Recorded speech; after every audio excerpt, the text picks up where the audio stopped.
my YouTube channel. I am Crystal, and before I even go any further, I just want to extend my sincere thanks to those of you who have been consistently watching my videos ever since I started my YouTube channel. And to those of you who have recently subscribed, thank you and welcome. I hope you have an amazing stay, okay? Anyways, if you like this video, do not hesitate, give this video a like. And if you have any suggestions for future videos that you'd like to see, comment them down below. That would be very much appreciated. Now, without further ado, let's jump right into this video. For this week's video, I will be telling you guys 15 things you need to know when you are pregnant or when you are expecting a baby. Now, all the tips that I have on my list are things that I had garnered before I got pregnant, while I was pregnant, and even after I was pregnant, from family members, church members, friends. So I decided it would probably be helpful to someone who is expecting to do a video like this. And so here I am.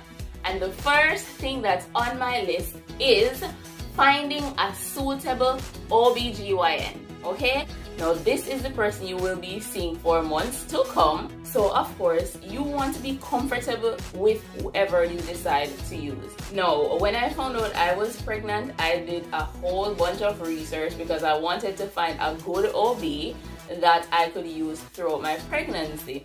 And especially in my case, this was my first time having a child. So I was very skeptic. I did a lot of research because you want this person to be someone you're comfortable with. And of course, I did find one. He had amazing reviews.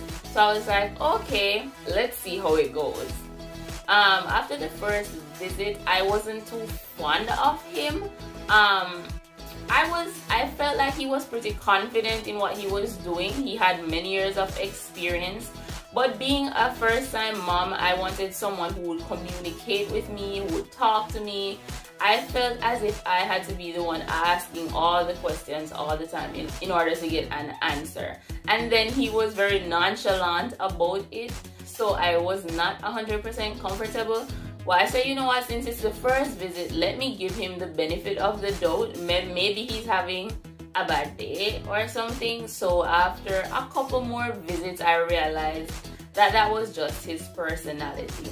I kept on going, and the reason for that was because I knew he was an expert in what he did. So even though he did not say much, I ensured that I wrote down questions whenever I was going to see him, so that I could get the answers I needed. And even then, I realized that sometimes his answers were very blunt, and I wanted to hear more, and I was just not getting it from him. Anyways, it continued, and long story short, it got to the point where I ended up changing my OB. I think it was a month before I gave birth. Yes, a month before I gave birth. And I am very happy that I did that, because this new OB was amazing. He was very friendly, he was very welcoming. Whenever you went to his office, he would make jokes and stuff like that. He made the environment comfortable for his patients, and that even made me more excited to want to go to my doctor visits. So I say this to say, if you are expecting and you're not comfortable with your OB, do not be afraid to change them. Find someone that you're comfortable with. Now, the second thing on my list is prepare to pee every visit. When I was pregnant, it started out with me going, I think it was every month, once a month, and then it turned into twice a month, and closer to the time when I was due, it went down to once a week. So just a heads up, in case that's something you did not know, you will have to pee every doctor visit, okay? Because they need to test your urine for, I guess, glucose and stuff like that. So yeah. Now, the third thing on my list is taking your prenatal vitamins. I personally am a little bit iffy about prenatal vitamins, because I feel like back in the day, people did not take prenatal vitamins and everything turned out fine. I did take prenatal vitamins. I wouldn't say I was consistent though throughout the entire pregnancy, because sometimes I would miss my prenatals for days at a time. But anyways, yeah, I'm not sure if it's super important for every person, But I guess if your body is lacking the necessary nutrients that it needs, your baby would not be able to get that, because of course the fetus takes from the mom whatever nutrients it needs. So if you're lacking, then your baby will end up lacking. If your body is lacking something, then it helps. It doesn't hurt, so at the end of the day, there's no harm in taking prenatal vitamins. So I guess you could say it's a thing to do when you are pregnant. So yes, take your prenatal vitamins. Now the next thing on my list is signing up for the WIC program. Now I know this is available in New York City. I'm not sure about the other states. So the WIC program is pretty much a program for women, infants, and children. So basically it's a supplemental nutrition program that assists expecting moms and moms with newborns or infants to purchase nutritional items at the grocery store. So like fruits, vegetables, milk, and I think newborns, they give them formula and stuff like that, and it really helps out a lot. So as soon as you find out that you're pregnant, check with the state you're in to see if it is available. I went to North Carolina the other day and I saw where they had items that were a part of the WIC program. So I guess they do have it available in NC. It's here in New York. I'm not really sure where else they have it, but that's something you need to look into if you're expecting, or if you know someone who is expecting. It's completely free to sign up. Unfortunately for me, I heard about it when I was probably already 6 months pregnant or 4 months. I don't know, but somewhere there. So I started out a little bit late, but it still helped out. So if you know someone who is expecting, do not hesitate to let them know, because it's always good to share information. Or if you yourself is expecting, check it out, sign up for it. It's free. So as long as it's available to you, it will definitely help out a lot.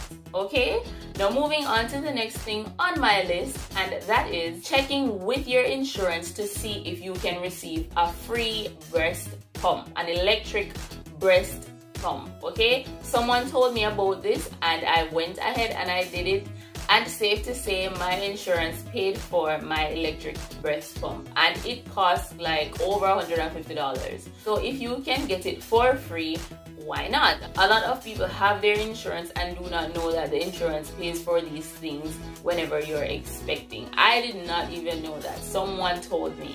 So yeah, if you're planning on breastfeeding your child, do look into that breast pump, check with your insurance to see if that's something that they will provide. Okay? Now, creating a birth plan. Now this is something that's subjective. It's up to you if you want to create a birth plan. But what I would say, if there are things that you absolutely want whenever you're delivering your baby, of course you'll be in a lot of pain and stuff like that. So that is what the birth plan is for. If you're not able to communicate, you have everything written down in an organized manner so that you could give it to the attending nurse, so they will know your demands, what you want, what you don't want, stuff like that. I personally did not create a birth plan, and the reason for that is that I didn't really have much requirements. The only thing is that I did not want to get an epidural. That was pretty much it. So I didn't really see the need to go and create one. However, if there are things that you would absolutely want, do go ahead and create a birth plan. Okay, there are templates online that you can use. So yeah. Now the next thing on my list is prepare, but don't over prepare. And I say this because I know a lot of people, whenever they're planning to give birth, of course you have your hospital bag and they like to bring a bunch of stuff with them.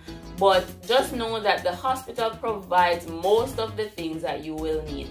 Unless you have your own customized stuff or you have your own personal items that you really want to bring, like your personal gown and stuff like that, there is really no need to pack a bunch of stuff.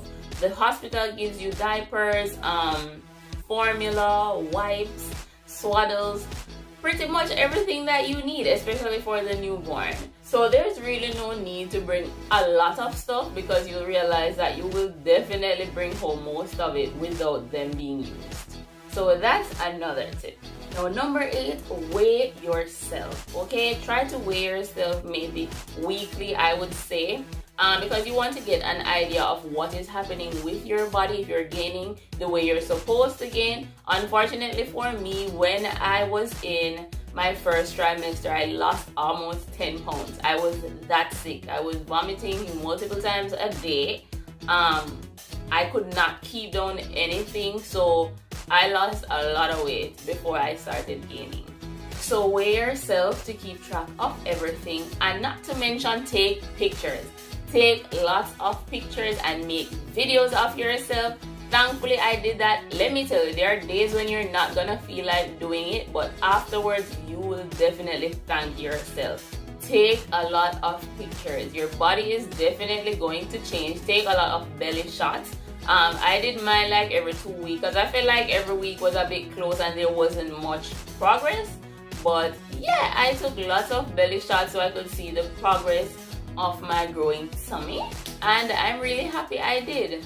Now, since we're on the topic of the body, I'm gonna move on to number 9, and this is oiling or moisturizing your growing belly, your thighs, and your boobs. Okay, I would say it doesn't work for everyone. I did a bit of research, and from what I saw, they were saying that if you're prone to having stretch marks, you're probably going to get them anyway. But I mean, I guess to be on the safe side, you do it. Thankfully for me, I did not get any stretch marks on my tummy. I got a few on my thighs, but I was very religious in rubbing my tummy. I don't know if that helped, but I know they say that it's hereditary. And my mom did not really have any stretch mark after having all of us. So I guess that could be a reason why I did not get any. But just to be on the safe side, I would advise you to ensure that you moisturize your tummy, you moisturize your boobs and your thighs. Do not forget your thighs, because of course you gain weight in your thighs and you can get stretch marks on there as well. So yeah, I will insert a picture of the butter that I was using that I think was most helpful. And let me tell you, this was something I got as a gift from the daughter of someone I was working with, and I'm very, very thankful that I got it because I think it was really helpful. At least it kept my belly moisturized. Sometimes it would get itchy because as your belly grows, it stretches, and for some reason it used to itch a lot. So that really helped to soothe it as well. So it's not only for stretch mark, it helps with itching and so on. Keeping your body moisturized overall is always a good thing. So yeah. Now number 10, stay as active as you can, okay? Do not overdo it. I know they say you should go out and exercise. Not everybody's situation is going to allow them to do much exercise, because for me, I was sick majority of my pregnancy. I did get a little better in my second trimester, but in terms of the nauseous feeling, the vomiting, that was right throughout my pregnancy. Even on the day when I delivered, I was vomiting. The heartburn was something to talk about. Like, I have a cousin that has heartburn sometimes, and I've never experienced it until I was pregnant. And when I felt it, I was like, oh my God, is this what she's feeling? Because I know she always complains about heartburn. Man, when I tell you, it was not the ish. I could barely keep down my food, and they say certain foods eases your heartburn, but to be honest, I could not find anything that would have helped my heartburn. That's something I had to deal with throughout the entire pregnancy. So for me, it was kind of rough. I did not exercise, to be honest. I did not do any of that because it was just, I don't know, I was so low energy all the time. I could barely get up out of bed. I remember the first trimester, I was literally rolling myself to get out of bed because I was just that sick. So exercising was just not something that's on my mind. But I'll tell you, if you can exercise, do it, because it's definitely good for you. It's good for your growing baby. So as much as you can, try your best to exercise. But of course, as I said before, do not overdo it. Number 11 is morning sickness. And of course, we all know that's a thing. Some people have it, some people don't have it. Unfortunately for me, I had it. Morning sickness is no fun. And it's funny because when I started off and I was sick, I was looking forward to my second trimester, because I was like, as soon as I get to my second trimester, I won't feel sick anymore. I won't be vomiting, because I knew that morning sickness lasted throughout the pregnancy for some people, but it wasn't the majority. So I just felt like for me, I would be in the majority, wherein the morning sickness would have ended at the beginning of the second trimester. But that was not the case. I was so disappointed when I got to week 13, 14, 15, 16, and I saw that I was still sick. I was still vomiting all the time. It was just not a fun time.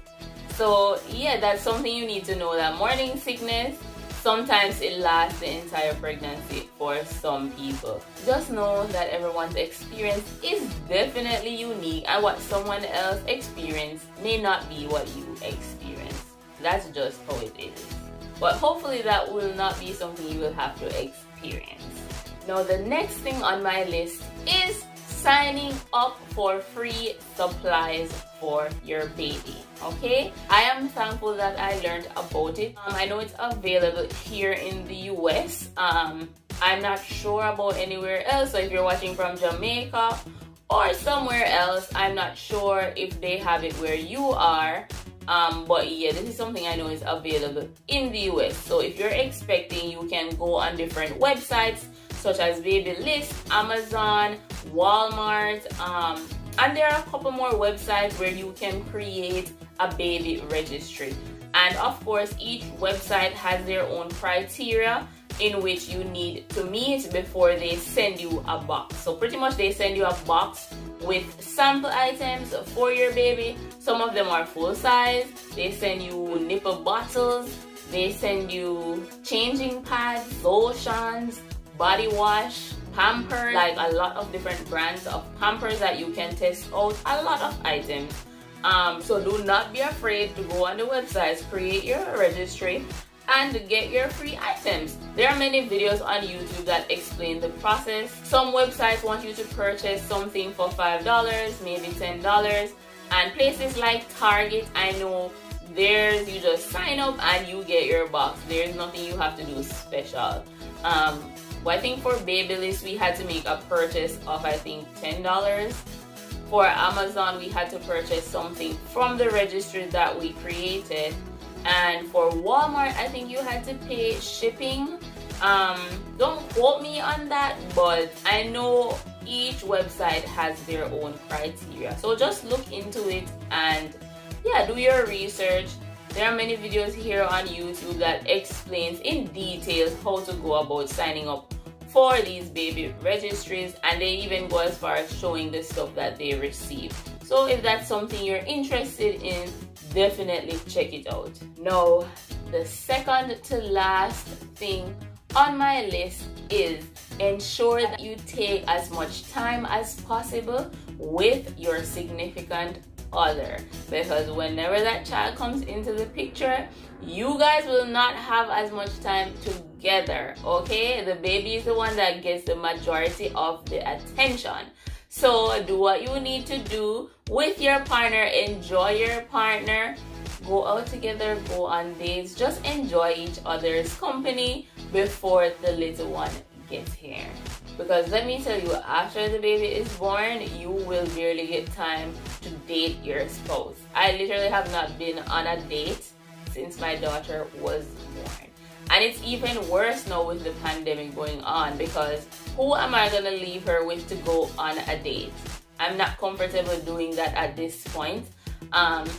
So most of the time we just stay home and chill. We don't really do much going out per se at the moment. But hopefully if/when everything blows over, we'll have more time to go out. Because I would love to bring her out too, but with everything that's going on, I just feel more safe in my apartment. So yeah. Now my last and final tip is this. Do not let anyone steal your joy. Being able to bring forth a life in this world is a blessing in and of itself. And something you need to remember is that your energy gets passed down to your offspring or your developing child. So stay as positive as you can. Of course, we're human beings, so we're not gonna be happy all the time, but just try as best as possible to focus on the positives, especially for your unborn child. Now, if you're someone who is expecting, congratulations. I wish you nothing but blessings upon blessings upon blessings for you and your baby. I also want to wish you a safe delivery. Now, with that being said, I'm gonna end this video here. Thank you so much for watching, and I will see you guys in my next one.